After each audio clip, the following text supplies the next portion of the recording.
विनिशश्च नारायणः ऊर्ध्वश्च नारायणः अधश्च नारायणः अन्तर्बहिश्च नारायणः नारायण एवेदकं सर्वं यद्भूतं यच्च भव्यम् निश्चलत्वानिरन्मयैर्वस्यात् नारायणायेति वरिष्ठाय भवत्यं ओम क्रांते सिंहं वेदं भक्तं विद्यारुद्रमाम्यहं सकलकाय दिग्विजयाय पुरुषेन्द्रिय आयुष्येन्द्रिये प्रतिष्ठलये मुहूर्ते सावधानः मुहूर्तस्तु महाविष्णुं जलन्तं सर्वतोमुखं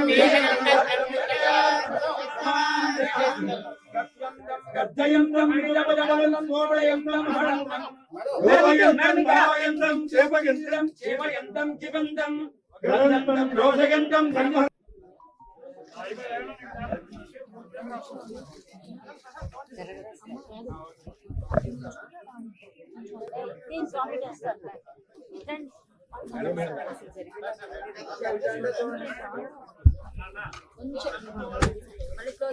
थैंक यू जयमा गारू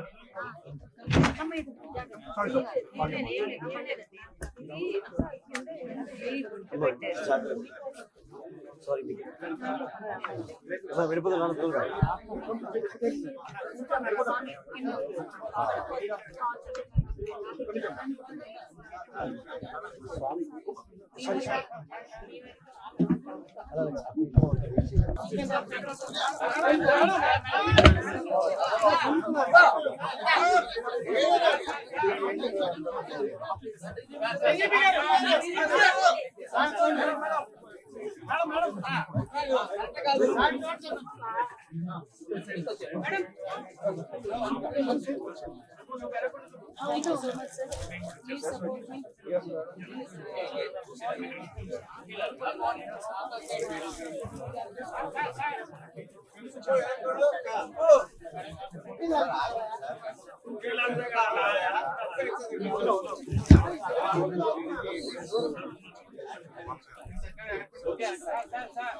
ముందుకెళ్తాం.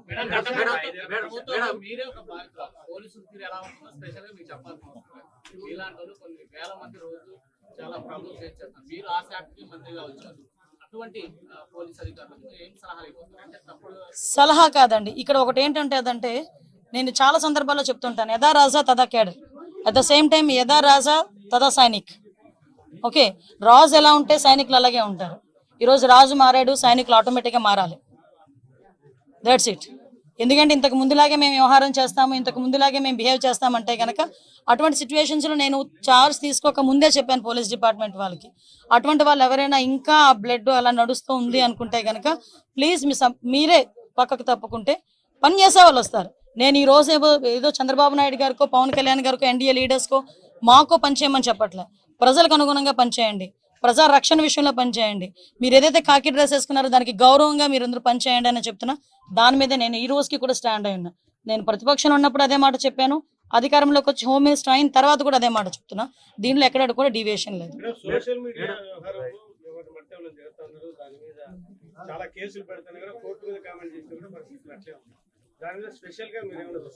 కంపల్సరీగా అండి. ఎందుకంటే ఇప్పుడు సోషల్ మీడియాలో మాట్లాడేది ఎలా ఉందంటే ఏదో వాక్ స్వతంత్రం ఉంది కదా అని నోటుకొచ్చినట్టు ఎక్కడ పడితే అక్కడ చాలా వల్గర్గా మాట్లాడడం, అది కూడా కొంత అవతల వాళ్ళ మనోభావాలు దెబ్బతీసేటట్టుగా మాట్లాడడం, ఇవన్నీ కూడా చూస్తున్నాం.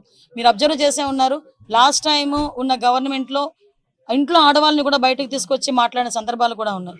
ముఖ్యంగా వాటి విషయంలో కోర్టులు ఇన్వాల్వ్ అయినా జడ్జెస్ గురించి కూడా మాట్లాడిన సందర్భాలు ఉన్నాయి. అంటే వాళ్ళు ఏమనుకుంటున్నారంటే సోషల్ మీడియా అంటే నా పెన్ను నా పేపర్ నాకు నచ్చింది రాసుకుంటాను అంటారు. కానీ నీకు నచ్చింది రాసుకుంటే నువ్వు ఇంట్లో బీరోలో పెట్టుకోవాలి, అంతేగాని పబ్లిక్ డొమైన్లో పెడితే అది పబ్లిక్ అవుతుంది. కాబట్టి అటువంటి విషయాలు కంపల్సరీ కోర్టు లాయర్ డిపార్ట్మెంట్ లీగల్గా కూడా దాని మీద నేను ఒకసారి చూసుకుంటాను, మాట్లాడతాను. నేను ఒకటి మాత్రం చెప్పగలండి, ఏదో అనుకోవచ్చు అనిత హోమ్ మినిస్ట్రీకి వచ్చింది అమ్మాయికి ఏం తెలుసు. నిజంగానే హోమ్ మినిస్ట్రీలో నాకు ఓనమాలంటే ఇప్పటికిప్పుడు నేర్చుకుంటున్నా, ఇంకా నేర్చుకుంటా. యాజ్ పర్ లానే వెళ్తాం, ఎక్కడ కూడా డీవియేషన్ అనేది ఉండదు. ఎవరైతే తప్పు చేశారో తప్పు చేసిన వాళ్ళకి ఎట్టి పరిస్థితుల్లోనే శిక్ష మాత్రం పడుద్ది. అందులో ఎప్పుడో మేము చాలా రోజులైపోయింది మా మీద కేసులు పెట్టేసి మేము బెయిల్స్ మీద బయటకు వచ్చేసాం అనడానికి కూడా లేదు. ఆల్రెడీ బెయిల్ మీద బయటకు వెళ్ళిపోయిన వాళ్ళని కూడా తీసుకొచ్చి మళ్ళీ కేసులు ఓపెన్ చేసే పరిస్థితులు కూడా చాలా ఉన్నాయి, వాళ్ళు అదే రకంగా ఉంటాయి కనుక. సో అలాంటి సిచ్యువేషన్స్లో ఎక్కడ కూడా లా అండ్ ఆర్డర్ విషయంలో కాంప్రమైజ్ అయ్యే ప్రసక్తే లేదు. మీరు ఒకప్పుడు డీజీపీ ఆఫీస్ కి రిప్రజెంటేషన్ వెళ్తే మిమ్మల్ని రానివ్వలేదు, ఇప్పుడు ఆ వ్యవస్థే మీ దగ్గరికి వచ్చింది, మీరు ఎలా ఫీల్ అవుతున్నారు? తలరాత అంటారు కదా, వెయిట్.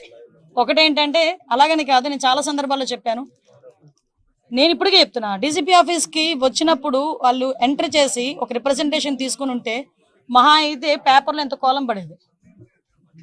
మీరు అక్కడ ఆపి నానా యాగి చేసిన తర్వాత ఆటోమేటిక్గా అవుతుంది, ఫ్రంట్ పేజ్లోకి వస్తుంది. అంత అవసరమే ఉంది. మీరు తీసుకెళ్ళిన తర్వాత మీరు చేయాలా చేయలేదా బుట్టదాకలు పడేస్తారు తర్వాత విషయం. ముందు ఒక పబ్లిక్ రిప్రజెంటేటివ్ వచ్చినప్పుడు కానీ పబ్లిక్ వచ్చినప్పుడు కానీ ప్రతి ఆఫీసర్ కూడా అది ఏంటి అన్నది రిసీవ్ చేసుకోవాలి. మీకు తెలియదు, లాస్ట్ 5 yearsలో కలెక్టర్ దగ్గరికి వెళ్తా ఉంటే కలెక్టర్ కనిపించేవాడు కాదు, సిపి దగ్గరికి వెళ్తా ఉంటే సిపి కనిపించేవారు కాదు. అంటే వాళ్ళు నేను తప్పు పట్టట్లే, బయట నుంచి వాళ్ళకి వచ్చే ఆర్డర్స్ ఎలాంటివి. హోమ్ డిపార్ట్మెంట్ని అన్ని డిపార్ట్మెంట్ని ఒక మనిషి గుప్పిట్లో పెట్టుకున్నాడు, అందువల్ల వాళ్ళకి కూడా ఫ్రీ హ్యాండ్ లేదు.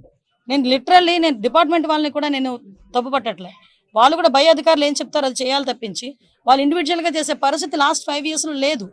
ఎంత దారుణం అంటే నేమ్ బోర్డు అనేది వాళ్ళకి ఇచ్చే ప్రైడ్. మీరు పెట్టుకోగలరా నేమ్ బోర్డు? నేను పెట్టుకోగలనా నేమ్ బోర్డు గుండ్ల మీద? అది ఓన్లీ పోలీస్ డిపార్ట్మెంట్కి ఒకరికే సాధ్యం. ఐపీఎస్ఓ లేకపోతే ఏఎస్పీఓ డిఎస్పీఓ ఏసీపీఓ డీసీపీఓ whatever it may be, ఆ భుజాలు గుండ్ల మీద నేమ్ బోర్డు పెట్టుకుని ధైర్యంగా పనిచేసే రోజు పోలీసులకి రావాలని కోరుకుంటున్నా. ఇప్పుడు వచ్చిందని కూడా నేను భావిస్తున్నా. Last 5 years without name plate, ఎవరు పోలీసో తెలియదు, ఎవడు బయట నుంచి వచ్చి డ్రెస్ వేసుకుని తిరుగుతున్నాడో తెలియదు. సో అటువంటి సిచ్యువేషన్స్ అయితే ఇంక జరగదు. నేను హోమ్ మినిస్టర్గా ఛార్జ్ తీసుకోక ముందే నేను కూర్చొని ఫీల్డ్ మీదకి వచ్చానంటేనే చంద్రబాబు నాయుడు గారు కానీ లోకేష్ గారు కానీ వెనకాతల నుంచి నన్ను ఎంత ఎంకరేజ్ చేస్తున్నారు, ఫ్రీ హ్యాండ్ ఎంత ఇచ్చారు అనేది మీకు అర్థం అవ్వాలి. ఈరోజు హోమ్ మినిస్ట్రీ అనేది ఏదో ఎవరో చేతుల్లో పెట్టుకుని చేయడానికి చంద్రబాబు నాయుడు గారు అక్కడ, జగన్మోహన్ రెడ్డి కాదు అక్కడ, చంద్రబాబు నాయుడు గారికి ఎవరి సమర్థత ఏంటన్నది క్లియర్గా తెలుసు, దానికి సంబంధించి ఇచ్చారు. నా విషయంలో అయితే ఆ రోజు నేను ఒకటే చెప్తున్నా, ఏ పోలీసులతో అయితే నేను అవమానపడ్డాను అదే పోలీసులు దగ్గర నన్ను గౌరవంగా నిలబెట్టిన ఘనత కూడా చంద్రబాబు నాయుడు గారికి దక్కింది. చంద్రబాబు నాయుడు గారు ఏదైతే ఆలోచిస్తున్నారో ఆ ఆలోచనకు అనుగుణంగా మేమందరం కలిసికట్టుగా కోఆర్డినేషన్తో ఎవ్వరికి ఇబ్బంది లేకుండా మేము అడ్మినిస్ట్రేషన్ చేసుకుంటాం. నో ఊహించలేదు, ఎక్స్పెక్ట్ చేయలేదు. నేను మంత్రి ఇచ్చిన తర్వాత కూడా ఏ శాఖలు ఇస్తారో ఏదో సంథింగ్ చూసుకున్నాను తప్పించి, ఒక్క నిమిషం హోంశాఖ అనేసరికి కాళ్ళు చేతులు చల్లబడినాయి. బట్ తర్వాత చేయగలాలి, చేస్తాను అని చెప్పి నా మీద నాకే నమ్మకం వచ్చింది.